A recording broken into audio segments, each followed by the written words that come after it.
Most people think exercise results depend on effort, but your body runs on a 24-hour biological clock, and your hormones rise and fall in predictable waves. In the morning, cortisol is highest. Blood sugar is naturally elevated. Alertness increases by afternoon. Body temperature peaks. Muscle strength improves. Reaction time sharpens at night. Melatonin rises. Nervous system slows. Recovery mode activates. So, when you exercise, you're not just burning calories. You're training inside a hormonal environment that can either amplify results or fight against them. The same workout done at 6 a.m. and 6 p.m. can produce different physiological responses.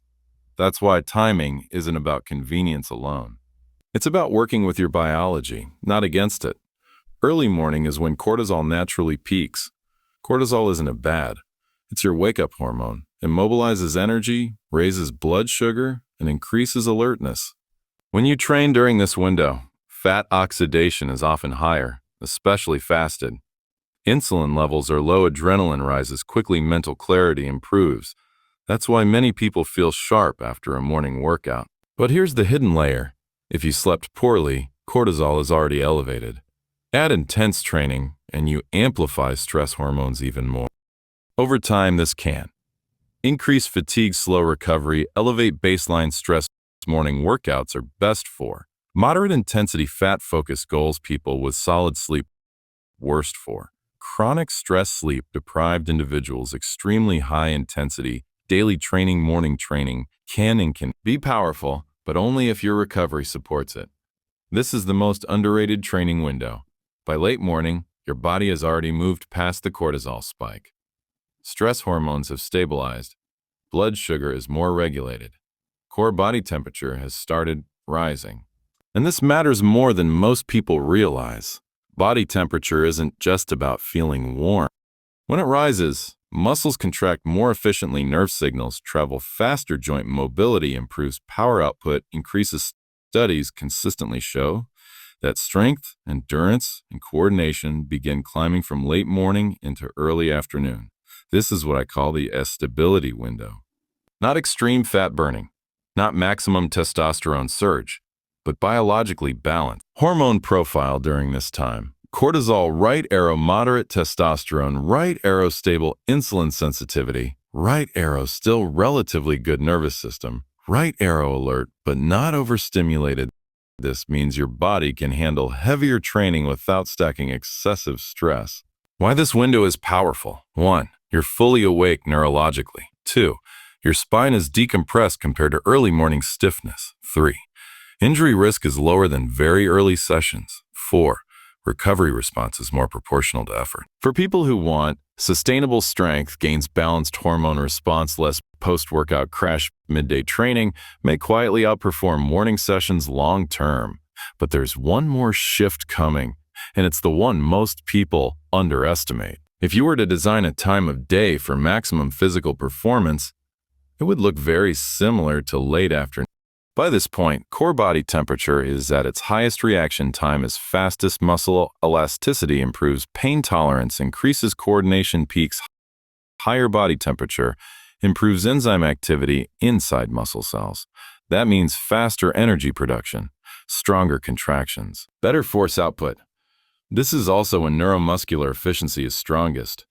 Your brain and muscles communicate more precisely. Hormone profile during late afternoon.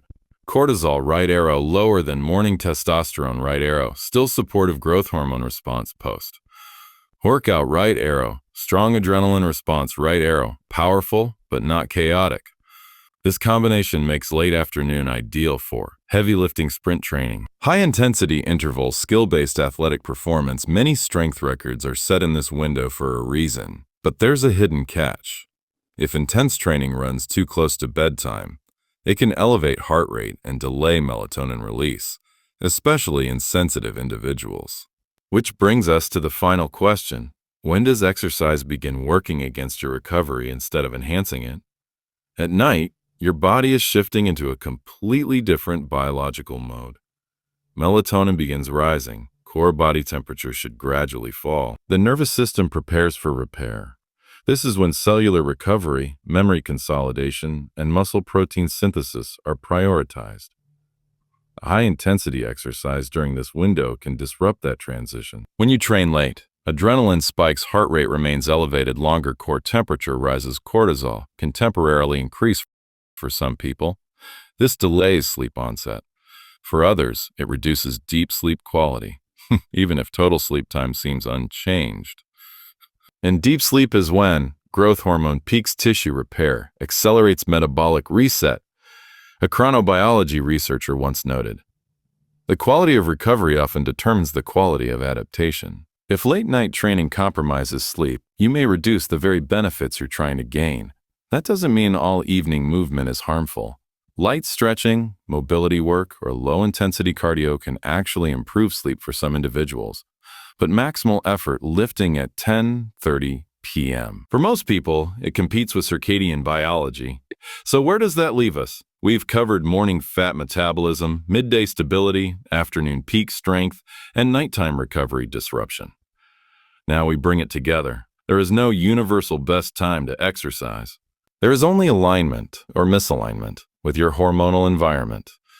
If your goal is fat metabolism and discipline, early morning can be powerful, especially when sleep is solid and intensity is controlled. If your goal is balance sustainability, late morning to early afternoon offers hormonal stability with lower stress amplification.